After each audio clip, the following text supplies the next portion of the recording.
Diário de um Criativo. Sejam muito bem-vindos a mais um episódio do Diário de um Criativo. Antes de começar o episódio, vai lá seguir nas redes sociais, @Rádio Lunar Podcast ou no meu perfil pessoal, @Paulo R. Correia. E também fica o convite para caso você ainda não tenha escutado os outros episódios dessa temporada, vai lá dar um confere. Tem um papo maravilhoso com o JP sobre a importância de se sonhar junto. Conversei também com o Zudzilla sobre terapia, família e tudo, o que isso tudo tem a ver com rap. E tem um episódio maravilhoso que vai chegar para vocês na próxima semana com a banda Tuyo, esses maravilhosos que eu amo. Mas no episódio de hoje nós vamos receber Meli, uma artista que transformou a sua timidez em uma força criativa poderosíssima. Se você ainda não a conhece, prepare-se para descobrir uma artista que encontrou na música não apenas um meio de expressão, mas uma verdadeira jornada de autoconhecimento e crescimento. Para ela, os momentos desconfortáveis se tornaram oportunidades para gerar novos frutos e amadurecer. Em suas próprias palavras, ciclos precisam se encerrar para novos começarem. Essa filosofia foi fundamental para a criação do seu primeiro álbum, o Amaríssima. Para lançar esse projeto, ela se dedicou a pesquisar e entender qual som iria a representar melhor. Esse processo não foi fácil, tá? E trouxe à tona diversas inseguranças para equilibrar a produção musical como forma de arte com as demandas da música comercial. Esse equilíbrio é um desafio comum para muitos artistas, inclusive. Encontrar a essência criativa enquanto atendem às expectativas do mercado. Enfim, dá uma olhada. Esse som desse disco é algo que é muito pesquisa, né? Não é algo feito no Brasil, assim, com... Não tem ainda muitos trabalhos parecidos com esse no Brasil. Uhum. E o meu receio foi ser muito novo e não ser consumível, né? Sim. Porque, enfim, às vezes a gente acaba esquecendo que a música é música e fica pensando em mercado, em o que as pessoas vão querer vender, o que as pessoas vão querer consumir. E nada disso a gente consegue prever, sabe? Porque a música, ela é tão dela, que ultrapassa qualquer parâmetro que a gente tente estabelecer, pensando financeiramente, pensando socialmente, pensando, sabe? Uhum. O que tiver de bater, eu entendi que vai bater. O que tiver de alcançar o público, vai alcançar o público. Azul também era algo que não estava sendo feito naquele momento, né? Não era R&B, não é um gênero, não era um gênero tão popularizado. Principalmente o pagotrap, o pago R&B, né? Mas mesmo assim eu fiz, porque eu estava sentindo no meu coração que eu precisava fazer. E eu acho que isso, é o nosso papel como artista, a gente seguir o coração, a intuição, transgredir as regras, lançar o que a gente tiver na onda de lançar, porque a verdade, ela sempre bate, né? Sim, com Mas eu tava certeza. com receio, sim, tava com muito receio de lançar esse disco, principalmente porque não tem muita similaridade com o Azul, né? Existem músicas ali que Exato. conversam, claro, com aquele nicho da Bahia que eu tinha escolhido em Azul, mas naquele EP eu tava muito saudosa da Bahia, assim, eu tava morando fora também, então eu acabei explorando muito do pagode e do Ijexá e tal, não sei o que, Uhum. gêneros que eu queria muito cultuar, era isso ao máximo, e o MPB tava mais atrás, era mais Bahia, era mais música baiana popular do Sim, que música brasileira, né? sim, E com aí esse certeza. disco agora eu me joguei mais, assim, no Brasil. Sim. E aí eu fiquei com receio do público não assimilar. Por isso que eu demorei também muito para lançar, eu acho. Eu Foi fiquei, quanto tempo tipo, de produção? nossa, acho que a gente ficou uns 2 anos produzindo, 2 anos? 1 ano e meio, 2 anos. Jesus, é bastante Mas tempo. desde o processo de escolher as Aham. músicas, e outras músicas surgem no processo, e aí você quer, sabe, tira uma, coloca essa. Tira um elemento de uma música, troca o gênero de uma música. Uhum. Enfim, foi uma pesquisa ostensiva, assim, a gente demorou 1 ano e meio, 2 anos para lançar. E eu também fico, né, macetando ali até ficar perfeita. Aham. Fica até. Não, tem que ficar bonito, tem que ficar perfeito. Não, mas ficou Tem que maravilhoso. ficar Inclusive, perfeita.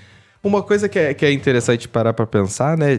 Assim, o contexto Amaríssima, né? O nome do E hoje projeto. você tá de amaríssima, né? Né? Tá Exatamente, toda todo tom. amaríssima. Amaríssima é algo que é excessivamente amargo, né? No sentido figurado aí, é algo que de extrema tristeza, repleto de amargura. E você estava falando justamente agora, né, do azul, que a gente vem desse lugar mais saudoso, um céu azul, Aham. né? Na letra a gente fala justamente sobre tá falando com a lua, de tão apaixonado que a gente tá. E a minha Sim. pergunta é bem simples: por que se amargar no primeiro álbum? Por que resolver ir para esse lugar? Eu sou uma pessoa bastante melancólica, né? O meu signo também, ele.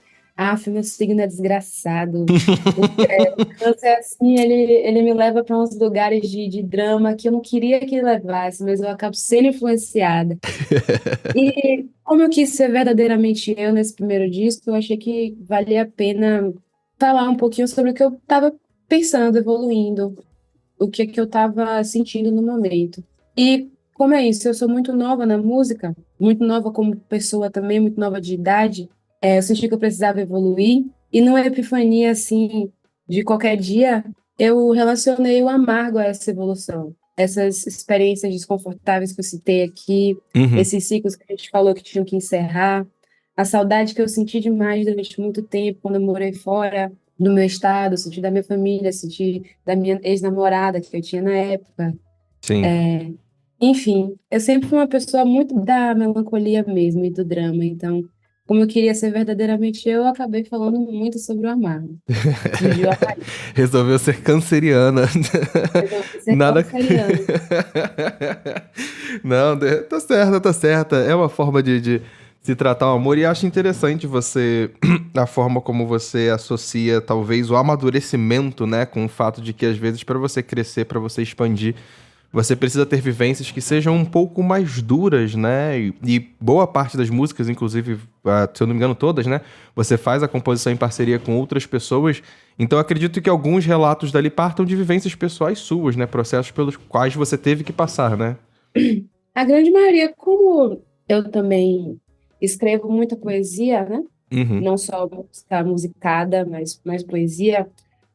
Às vezes eu escrevo sobre o que eu vejo e relaciono e sobre o que eu entendo que outras pessoas também passam, assuntos, né, universais. A maioria das composições tem parceiros, sim. Domingo tem parceiros, Paraíso tem parceiros, mas algumas são muito pessoais. Gaveta não tem, Gaveta é Uhum. só minha. Falar de Amor tem um parceiro também, mas também é muito minha. Enfim, as músicas são todas relacionadas nessa minha vivência de poeta mesmo. O que é que eu vejo, o que é que meu olhar vem saturado e o que é que eu consigo traduzir em palavra, né? Sim, sim, sim, sim. E de onde veio essa Basicamente. ideia de ser poetisa? De onde veio essa vontade de. E, por exemplo, quando eu era mais novo, no ensino fundamental, eu falava assim: ah, eu quero ser poeta, porque eu achava uma coisa bonita. Não veio ideia nenhuma, tipo, foi algo que aconteceu inerente a mim, assim, eu acho. Uhum. Por essa minha característica de ser para dentro, né? Como eu falei, eu acabo internalizando muito o mundo, e aí o mundo não é mais aquele que eu vejo no externo, é mais o que eu consigo conversar comigo por dentro. Uhum. E eu acabo escrevendo sobre esse mundo, né? Eu, E saem essas canções aí. eu tava na conversa que eu tive com o Zudzilla, ele tava comentando justamente sobre esse encontro que existe entre o artista, que é a persona pública, né? E a persona que ele é dentro de casa, digamos assim, a parte pessoal, né? Que não é o que vai pra frente. E que às vezes ele nesse lugar desse encontro, às vezes tem um atrito, né? Do que ser artístico para o povo e do que você quer mostrar como pessoa. Às vezes o conflito de assuntos um não anda de mão dada com o outro, né? É um pouco disso que a gente estava conversando e da dificuldade que existe, às vezes, de você expressar isso na sua arte. De você expressar, às vezes, querer expressar, às vezes, um lado mais pessoal, um lado mais interno, mas às vezes você tá precisando ter aquele lado artístico para botar para fora. E acho que quando você tá comentando agora justamente sobre esse lugar de você ser uma pessoa mais contida, às vezes as poesias que você cria dentro do seu quarto, às vezes acabam sendo musicadas. O que eu ia te perguntar era sobre esse conflito. Você tem um pouco desse lugar de, às vezes, você cria uma coisa que tá muito ali no seu quarto, é a sua poesia, mas de repente o seu eu artístico fala assim, cara, aqui tem alguma coisa. Vamos transformar isso aqui pro público, né? Botar isso para as outras pessoas também refletirem. Você Poxa, passa por isso? isso é um embate diário, isso é um embate diário, porque a gente sofre, acaba sofrendo muita influência, né, de pessoas do meio e de pessoas que trabalham com a gente. Então, às vezes, quando você está compondo ali algo que deveria ser inteiramente seu e particular, você acaba pensando, e aqui dá um refrão que talvez uma pessoa cante, né? E Sim. não, eu não sei, outros artistas eu acho que podem gostar disso, mas eu não sinto muita afinidade com esse pensamento de, eu preciso compor isso aqui para tais pessoas ou muitas pessoas cantarem, sabe? Uhum. Esse disco é muito amargo também por conta disso, porque eu percebi que eu precisava ser artista e deixar de ser mel, Sim, sabe? sim, sim, sim. Porque ali, como mel, eu componho qualquer coisa, de qualquer forma, porque eu vou gostar, eu sei que eu vou gostar, e não que o público, a plateia, o palco vá ficar interessante, sabe? Uhum. Enfim, o processo desse disco também foi amargo por conta disso. Descobri que eu preciso trabalhar. Sim. E o Veio a trabalho, vida adulta. nossa, assim, muito. Eu comecei muito cedo, né, velho? Comecei com Sim. 17. Lancei Azul, eu tinha 19, e aí já comecei a trabalhar, e já tem que gerenciar a empresa, já tem que gerenciar a carreira, já tem que pensar em disco, já tem que pensar em lançamento. Aí vamos fazer entrevista aqui, vamos pintar o rosto ali para fazer um clipe ali, vamos falar com tal pessoa que você não conhece, você nunca viu na vida, vamos trocar 5 ideias de papo com ela ali, 10 Sim. minutos, bora. Tipo, foram experiências que foram me calcificando, sabe? Eu fui quebrando a cara muito também com pessoas que eu achei que eu confiava e aí não Não confiei, e aí confiava. deu errado, e aí. Aí é Enfim, complicado. mas é a vida, né? É o processo Uhum. da vida. A gente tem que cair para poder levantar. Ninguém nunca aprendeu a andar de bicicleta sem cair nenhuma vez, né? Eu Exato, caí várias exato. vezes, eu caí várias vezes nesse processo aí e aprendi que é caindo que a gente Que a aprende gente mesmo, acaba se né? encontrando. Não, com Isso. Mas certeza. tento sempre preservar a minha Meli, tipo, o jeito que eu sou, o jeito que eu gosto de ser. Eu Uhum. não gosto de ser influenciada por nada, assim. É claro que às vezes é inevitável, mas eu tento ao meu máximo não ser. Ser Sim. sempre a pessoa que eu cresci. Sim, sim, é importante. Inclusive, por falar em crescer, né, e amadurecimento, eu lembro de uma entrevista sua que você fala da importância que a Amy Winehouse teve quando você ganhou um disco, né, da Amy Winehouse, quando ela mudou sua vida, que eu acho que foi uma tia sua que te deu, não Um foi? CDzinho que minha tia comprou. Eu acho que ela é uma artista que, enfim, né, não tem nem como, né, nem colocar em palavras o quanto ela é influente na indústria musical, né? Então eu queria entender o que que você aprendeu com a Amy Winehouse que a gente pode escutar no Amaríssima. Eu aprendi com M. O que me fez me apaixonar por M, quando eu assisti pela primeira vez, assim, a gravação do CDzinho do show dela, foi que ela era completamente à vontade consigo ali. Tipo, ela estava no palco, mas ela não estava cantando para o público. Ela estava cantando para ela. Ela estava se regozijando com aquilo ali, sentindo a música e se expressando ao máximo e cantando sobre as experiências que ela achava que valia a pena Uhum. compartilhar. Eu acho que eu aprendi muito disso, de ser verdadeira e melancólica com ela, porque ela Sim, também é uma mulher bastante melancólica. Ela teve uma bastante. vida também, aham, ela teve uma vida também bastante diferente, né? Foi difícil, eu acho. Que a vivência com o pai dela, as coisas, o abuso das drogas, isso também, claro, é uma influência negativa, mas se vendo a essência dela ali, eu me senti atraída por essa verdade que ela passava. Uhum. E eu acho que a Maríssima também tem muito dessa verdade que eu aprendi com ela, de me sentir à vontade para falar, tipo, de sentimentos, falar sobre o que eu passo. Eu nunca me senti à vontade para falar disso, né, com pessoas, então por isso que eu escrevo. Eu acho que ela também deveria fazer a mesma coisa. Sim, tenho o mesmo sentimento. Eu acho que talvez tenha tido um pouco desse caminho, porque ela tinha um pouco dessa característica também ser um pouco mais tímida, mais quieta quando ela não necessariamente estava ali na frente do Ela palco, era, né? tipo, no palco, ela quase que não olhava para ninguém, assim, ela Sim. dançava, tal, ela ficava olhando Aham. pro teto, e ficava olhando pro chão, e ficava olhando para as roupas. E eu fiquei, gente, meu Deus, então a gente pode ser tímida e também cantar, né? A Exato, gente exato. pode ser tímida e também cantar. Na timidez dela, ela encontrou o jeitinho dela de cantar e de performar E e a acabou influenciando voz outras pessoas. é. E quando saía a voz assim, parecia que era outra pessoa, né? Às vezes eu Uhum. sinto isso também. Quando eu começo a cantar, não parece que sou mais eu ali, parece que é algum conjunto de alguma coisa, não sei. Enfim.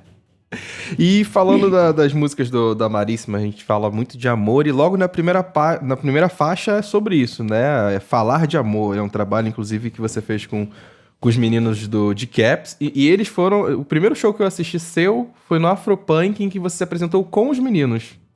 Você me Primeira falou. performance sua. Aí eu falei, cara. E eu achei interessante a mistura que teve ali, porque foi um encontro de Salvador e São Paulo, mas não apenas isso, né? Foi como a gente tava falando de estudo agora também, foi o encontro do Jersey Club e um pouco do pagodão baiano. Eu fiquei tipo assim, cara, Isso. como? Como isso aconteceu? Me conta um pouco desse processo, que eu falei assim, cara, onde o pagodão e o Jersey se encontram?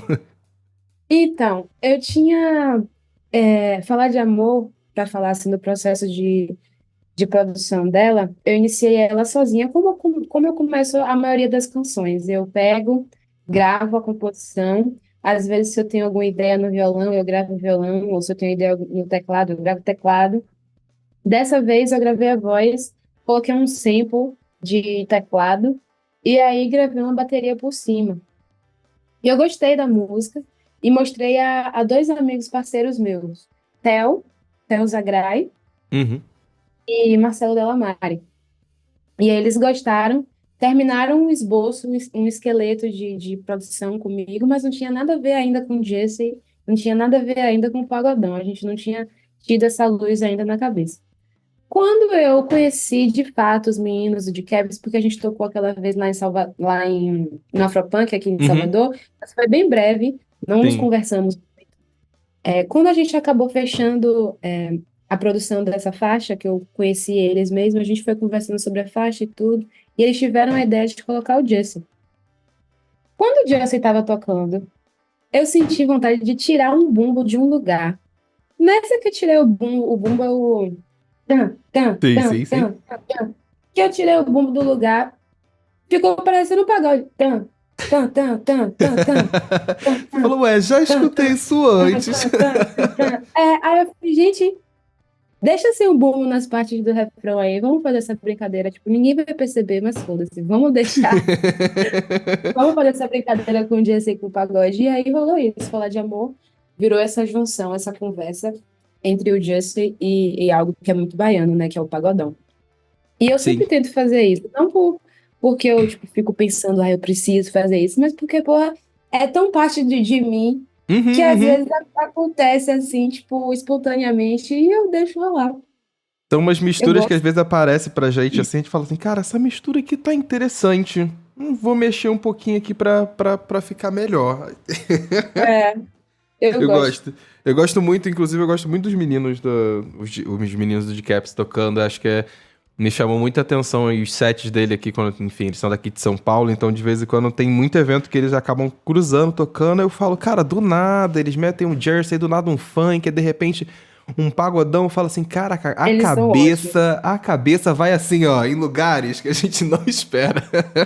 Na velocidade da luz, pensando em tudo ao mesmo tempo.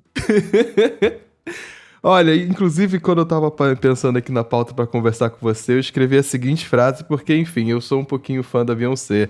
Beyoncé não deu pra Ó, gente os visuais do Renaissance, mas Meli entregou os visuais do Amaríssima. ah, Eu quero saber de onde veio a ideia pra representar o que a gente escuta em vídeo, né? E eu lembro que quando você fez a audição aqui em São Paulo, você comentou de que era como se fosse um sonho, não só realizar a execução, né, de ter os visuais, mas a história contada ali também é um sonho. Conta um pouco mais disso. Foi inspirado num sonho seu? Você já tinha essa vontade de fazer os visuais do projeto como um todo? os visuais, a gente terminou o sonoro do disco, Uhum. que aí é a minha parte, é a minha seara, é o que eu consigo falar, é o que eu consigo fazer.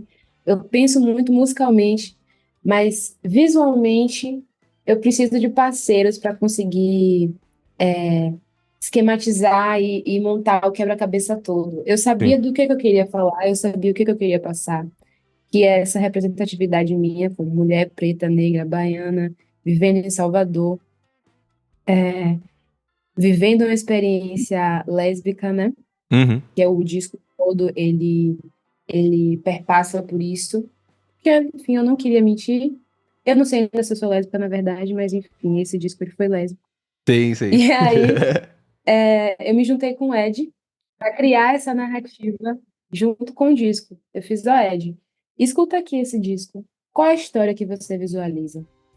Porque as músicas, elas são muito interdependentes entre si. Uhum. Apesar de contar uma história, elas são, né? Tem. Elas têm cada uma bolha, um mundo diferente. E eu, como já estava com o meu ouvido viciado, eu não ia conseguir tecer uma história que se correlacionasse toda, tipo, ela inteira. Mandei para Ed, ele fez, poxa, eu visualizo nessa ordem aqui, eu visualizo com essa história. Quando eu falo Ed, é Edivaldo Raul, o diretor do filme, do Sim, curta, sim. né?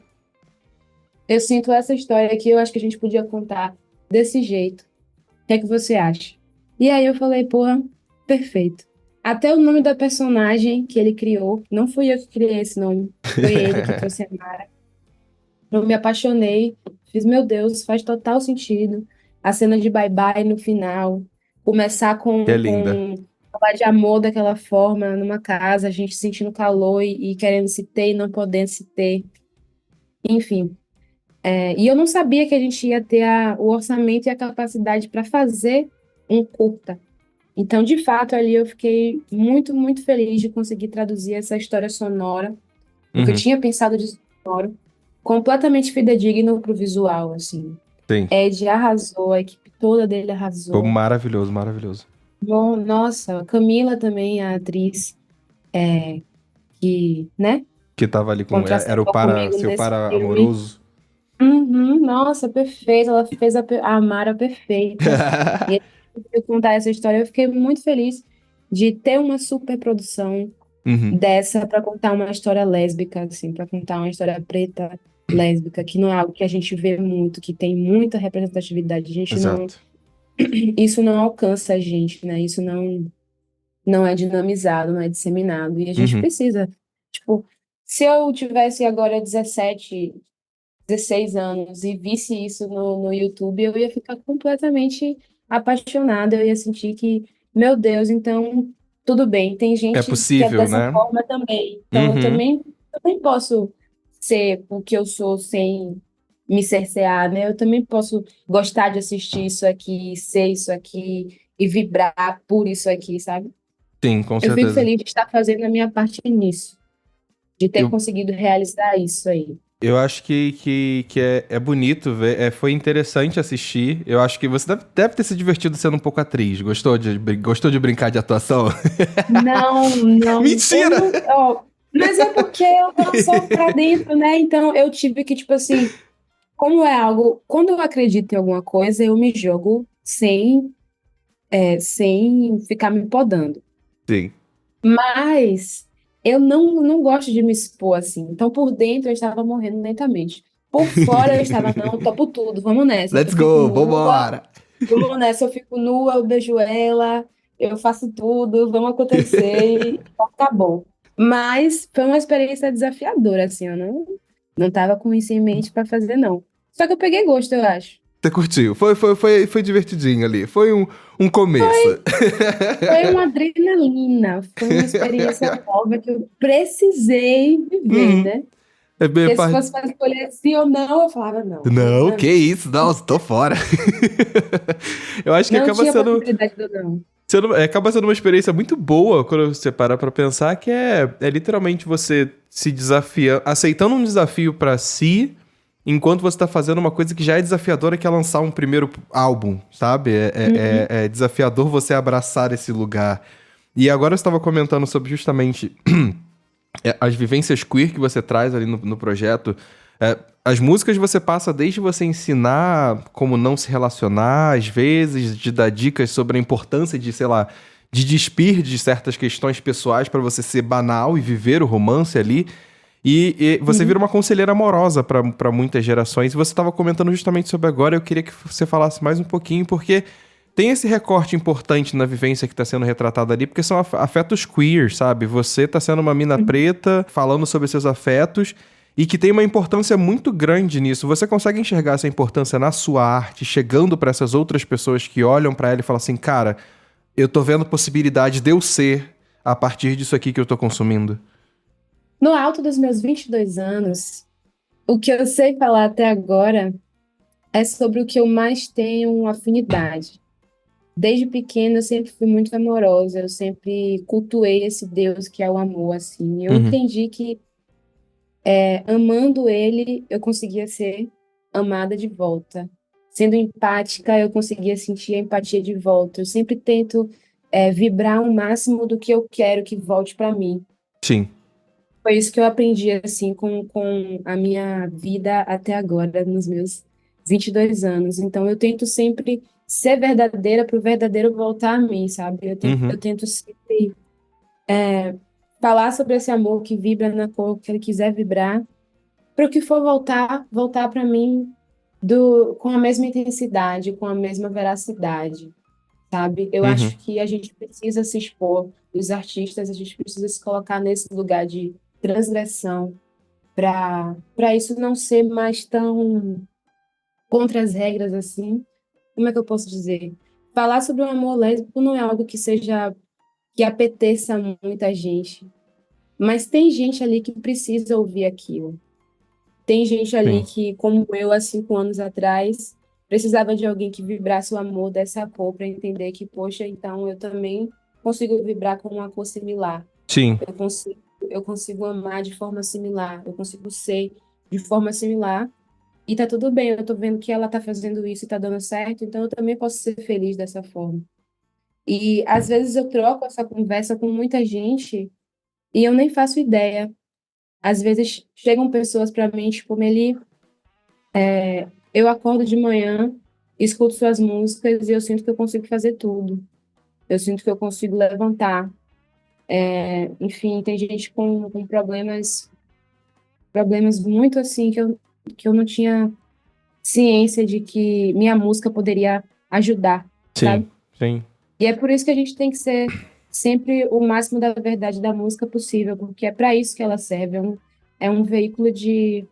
É uma conversa ali entre você e o inimaginável de outra pessoa, né? Sim. Eu Enfim, acho que é um lugar que ele parece distante, porque às vezes você tá criando dentro do seu quarto, do seu espaço, mas de repente ele tá chegando em outras pessoas que estão em outros lugares geográficos, estão longe de você, e acaba conversando com ela com eles de outras formas. E e eu você. sinto que o meu propósito se realiza dessa forma, sabe? Eu Sim, sinto sim, sim, que sim.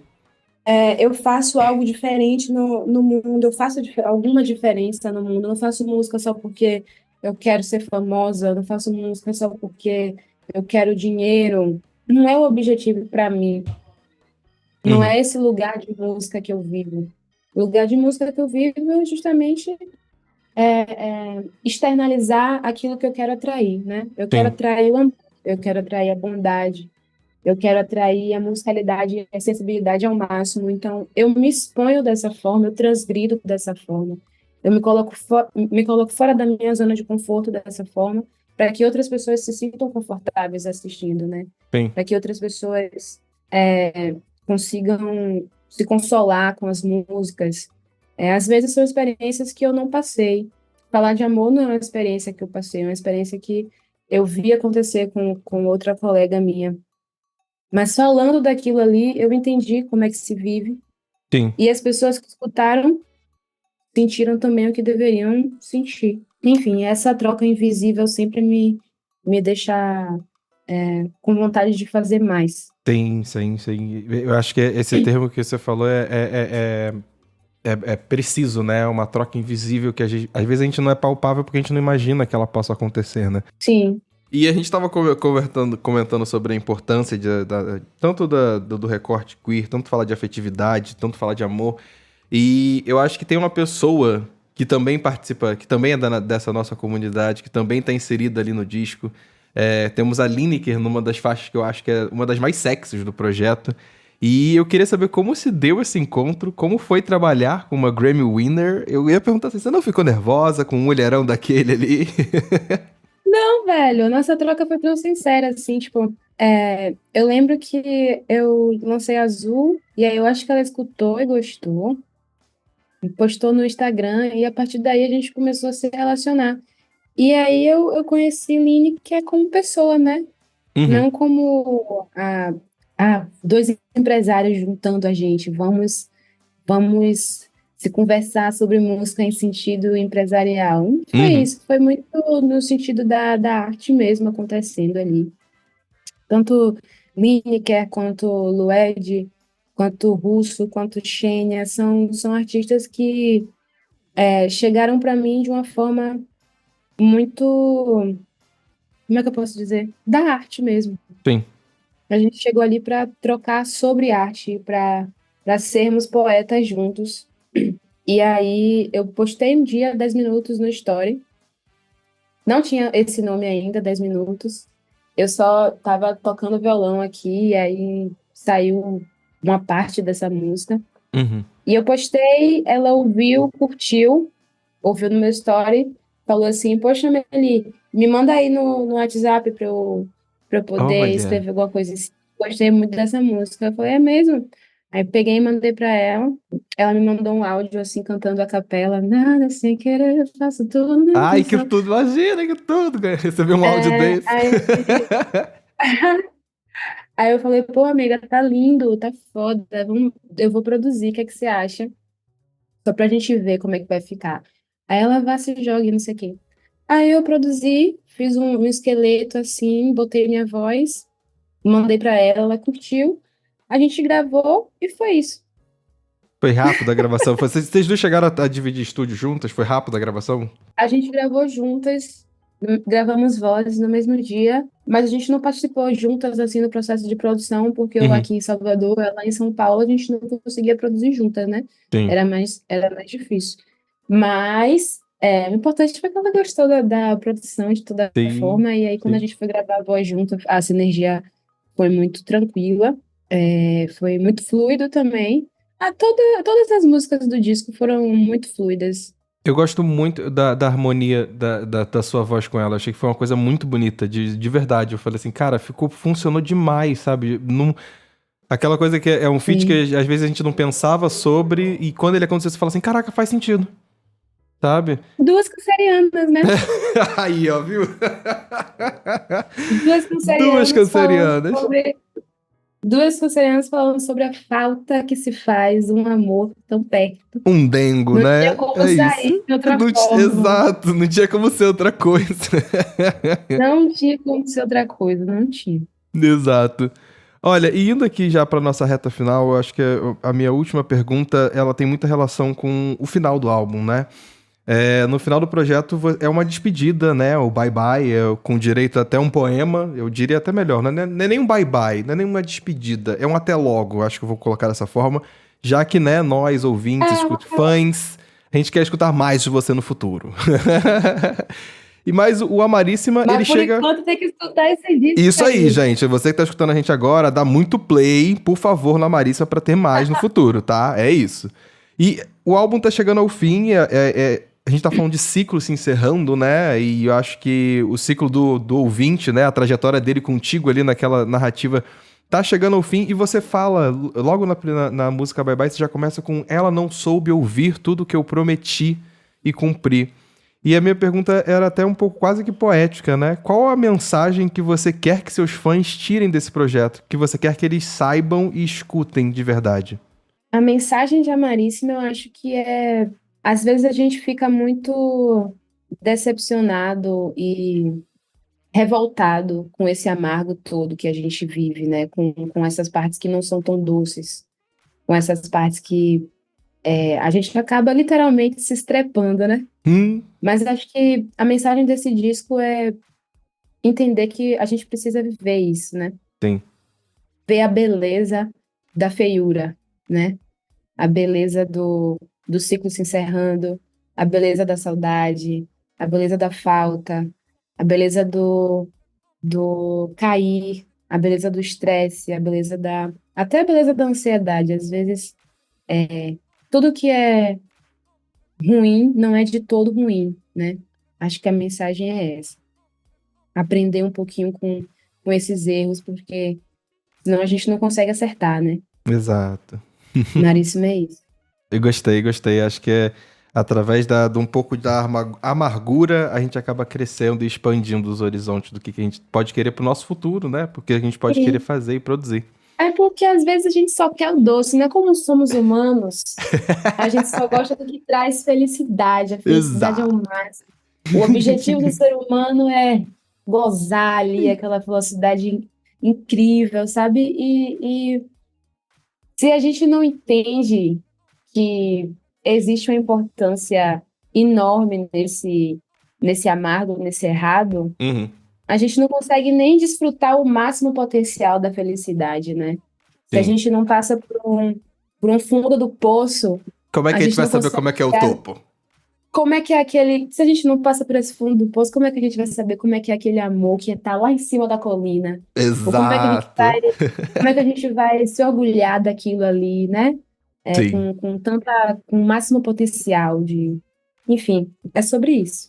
Amei, amei, amei. Acho que é uma mensagem importante, é uma mensagem necessária. Acho que uma nova geração que está te escutando merece e precisa escutar sobre isso também.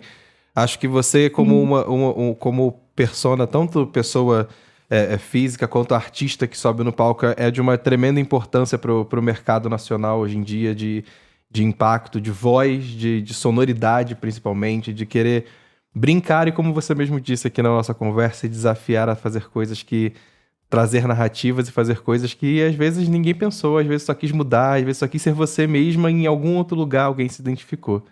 Queria agradecer muito esse papo, Maria. Espero que as pessoas deem muito play em Obrigada eu, Amaríssima, hein? Vou Nega. cobrar, hein? Estão dando já, as pessoas Yes! estão dando muito plays, eu estou muito feliz.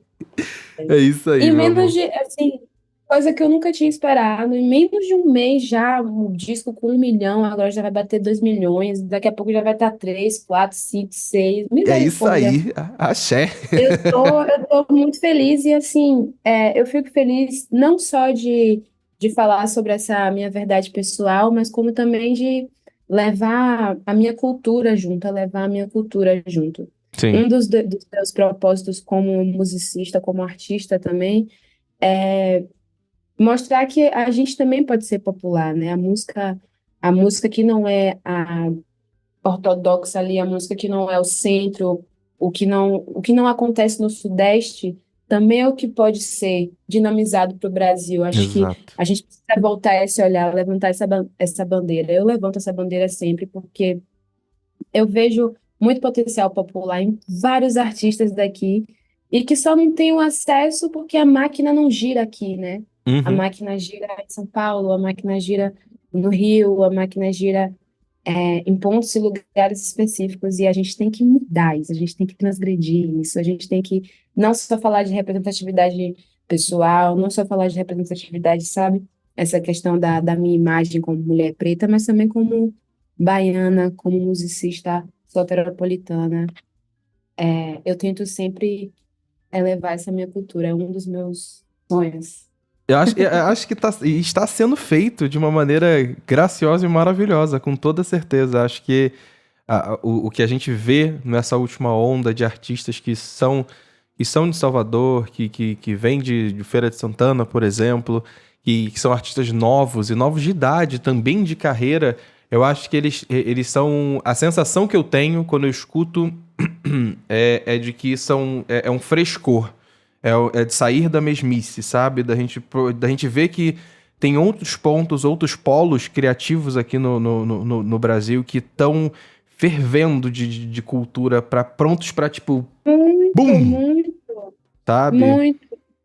Então eu acho que é um caminho certo e feliz de poder conversar com você e saber que você tá querendo trilhar cada vez mais esse caminho, porque acho que não acho que seja fácil, a gente sabe que não é fácil, mas com toda Não, certeza não é é fácil. longo e a gente vai batalhar pra que aconteça, sabe? Não é fácil, mas pelo menos que eu dê esse passo e outras pessoas consigam andar junto comigo, já tá incrível, né? Tem tantos outros artistas aqui que merecem tanta prospecção, assim, que às Uhum. vezes fazem música de gêneros que são populares, como o trap ou, sabe, coisas assim que já balançam aí no Rio e em São Paulo, Sim. mas que por fazer aqui em Salvador não tem tanta, né, prospecção, não tem tanto lugar de exposição, assim. Ian Claude mesmo, um rap é incrível daqui de Salvador, Babado. assim, ele faz o rap no máximo do máximo do inovador, assim, né? Não faz a mesma coisa que todo mundo. Ele também eleva a cultura dele como baiano, mas não chega num lugar de prospecção foda como as pessoas que estão aí fazendo a mesmice Sim. chegam, sabe? Sim, sim, sim. Enfim, É é um uma lugar. batalha depois de outra batalha pra gente vencer essa guerra. Sim, eu acho que. E é importante, porque eu acho que soa como inovação, sabe? Esse sair dessa mesmice, procurar em outros lugares. Como você mesmo estava falando, eu acho que ele. O rap, quando você tá numa periferia, eu acho que a vivência que eu tive ano passado de conhecer outras periferias, como eu falei, fui para Belém e tudo mais, eu acho que quando você leva para outros lugares, aquele lugar vai abraçar algum gênero, abraçar alguma coisa, mas vai ter a identidade própria. Sabe? É a Uhum, partir dessa identidade própria que a gente sai dessa mesmice, que a gente encontra uhum, outras vozes, outros lugares.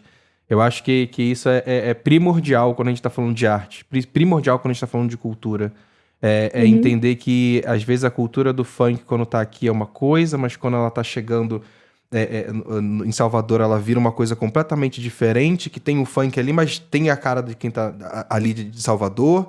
Aí você sobe mais um pouquinho e de repente você chega em Fortaleza, de repente o funk vira uma coisa mais puxada pelo brega. Então acho que são nesses encontros de lugares distintos que eu acho que a gente encontra o melhor e o mais puro do que a gente considera como cultura uhum. brasileira. Eu sinto A isso. música se transmutando o tempo todo, né? Com certeza. A gente só precisa aceitar essa mudança, apoiar essa mudança. É isso. Muito obrigado, meu amor. Prazer receber você aqui. Sucesso pra Obrigada, ti. Diego. E é isso. Um beijo pra quem escutou a gente até agora e fiquem aí ligadinhos pra mais episódios aqui na Rádio Lunar. Um beijo, até a próxima. Um beijo.